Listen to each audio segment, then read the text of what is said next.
तो किसान भाइयों, अगर आपकी धान की फसल अगर हद से ज्यादा बढ़ती है यानी कि उसकी हाइट ज्यादा होती है तो उसके अंदर झंडा रोग यानी कि बकानी रोग भी आ सकता है।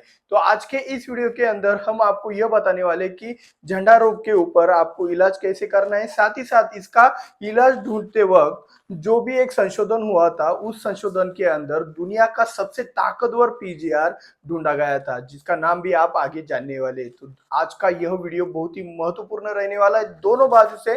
तो आज के इस वीडियो को लाइक जरूर कीजिएगा। तो चलिए जल्दी से शुरुआत करते हैं आज के इस वीडियो की।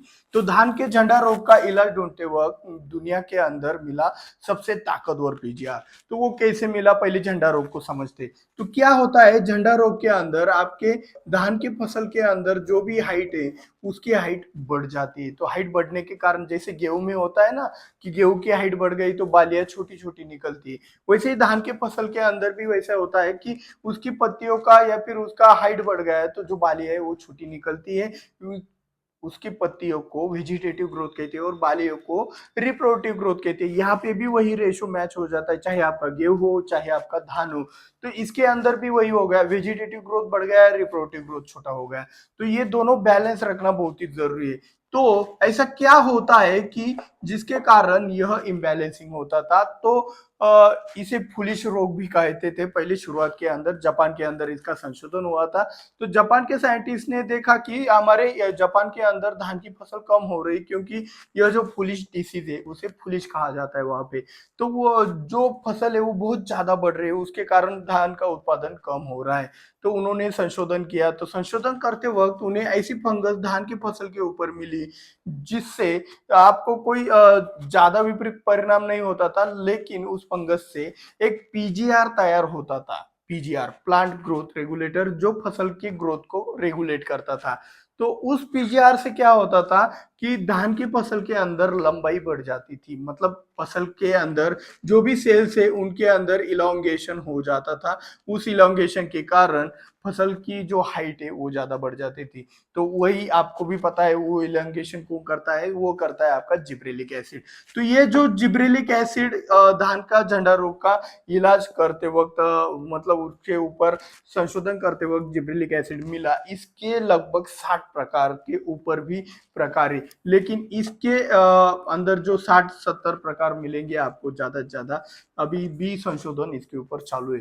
तो GA3 और GA4 का ही इस्तेमाल एग्रीकल्चर में किया जाता है। ये दोनों ही फायदेशीर इस्तेमाल हमारे फसलों के अंदर किए जाते हैं। तो आपने देखा होगा कि जो चाइना सोर्स के जीए होते हैं उसके अंदर GA3 होता है, और जो अमेरिकन जीए होता है जिसका नाम है प्रोजिप उसके अंदर GA4 होता है।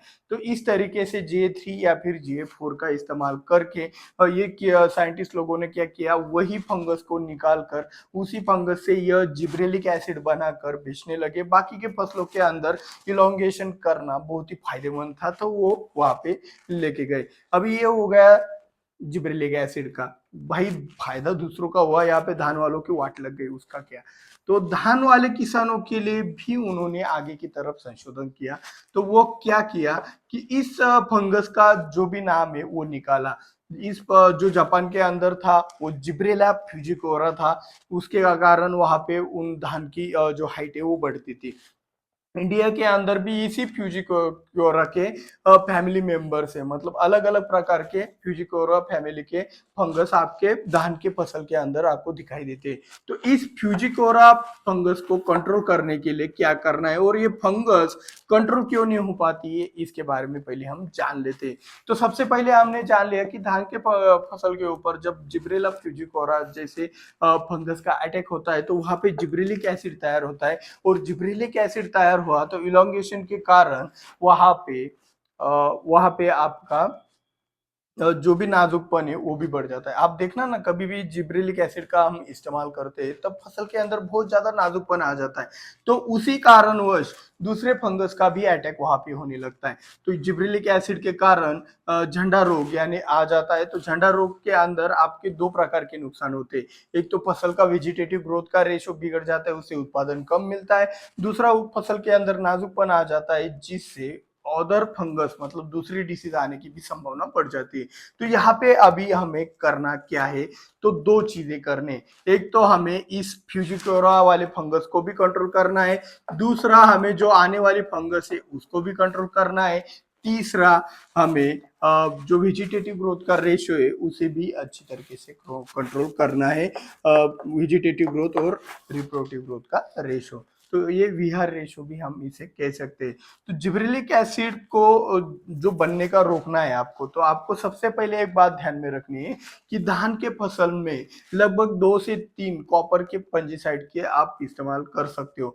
अभी आपको एक बात ध्यान में रखना है, कुछ फंजीसाइड ऐसे है कि जो जिब्रेलिक एसिड के रिजल्ट आने नहीं देते। जी हाँ, आपने सच सुना है, जैसे कि क्वांटाप हो गया, कॉपर हो गया, ये उसके असल में दुश्मन है।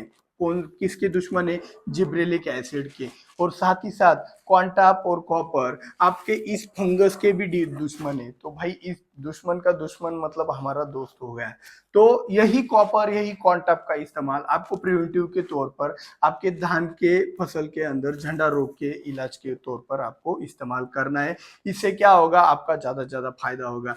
तो हमने यहाँ पे फंगस का नाम लिख लेते हैं, सॉरी, यहाँ पे हम फंगस के ऊपर काम करने वाले क्वांटाप, क्वांटाप आप पता है 200 लीटर पानी के लिए 200 ml के लिए आप छिड़काव के लिए इस्तेमाल कर सकते हो। ब्लू कॉपर हो गया, कॉपर हाइड्रोक्साइड हो गया, कॉपर के अलग अलग प्रकार आते हैं, चिलेटेड कॉपर हो गया, सभी प्रकार के कॉपर का इस्तेमाल आप कर सकते हो नीला थोथा छोड़कर, क्योंकि नीला थोथा डायरेक्टली अगर स्प्रेइंग करोगे तो वहां पे स्कॉर्चिंग आ जाएगी। तो यहाँ पे ब्लू कॉपर ले लेते हैं हम, मतलब कॉपर ऑक्सीक्लोराइड। तो ब्लू कॉपर 200 लीटर पानी के लिए 500 ग्राम का भी आप इस्तेमाल कर सकते हो। ये अल्टरनेटिव बता रहा हूँ। इसके साथ साथ अगर क्वांटम की जगह आपको कोई और फंजीसाइड चाहिए जो कि आपके जिब्रेलिक एसिड को भी दबाए, अगर झंडा रोग का प्रकोप अगर हद से ज्यादा हो रहा है, तो मेरे हिसाब से उसके वेजिटेटिव ग्रोथ को आप लॉक भी कर सकते हो टिल्ट के जरिए। टिल्ट पता होगा आपको, प्रोपिकोनाजोल आता है उसके अंदर। अगर टिल्ट से भी नहीं रुक रहा है तो आप वेस्पा का इस्तेमाल कर सकते हो। इन सभी के ऊपर हमारे वीडियो बन चुके हैं डिटेल में, आप जाके वहां पे भी जानकारी, अधिक जानकारी जुटा सकते हो। वेस्पा का भी इस्तेमाल आप कर सकते हो।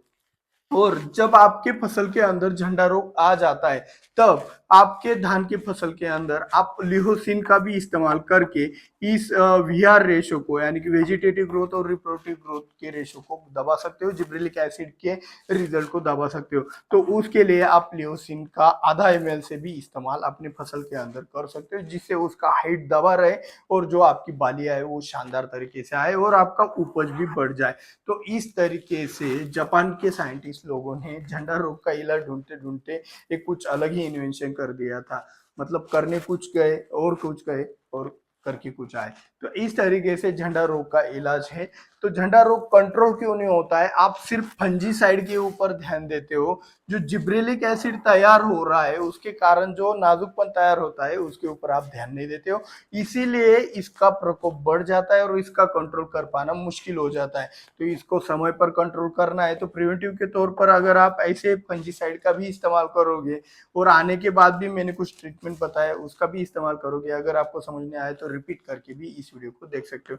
तो ऐसे फंजीसाइड का भी आप इस्तेमाल करोगे तो झंडा रोग कंट्रोल कर पाना बहुत ही आसान है। तो आज का यह वीडियो आपको अच्छा लगा हो तो वीडियो को लाइक, चैनल को सब्सक्राइब, और हाँ, दिल से मदद करना चाहते हो ना यार, ज्यादा से ज्यादा दबा के शेयर करना। तो मिलते हैं अगले वीडियो में। जय जवान जय किसान।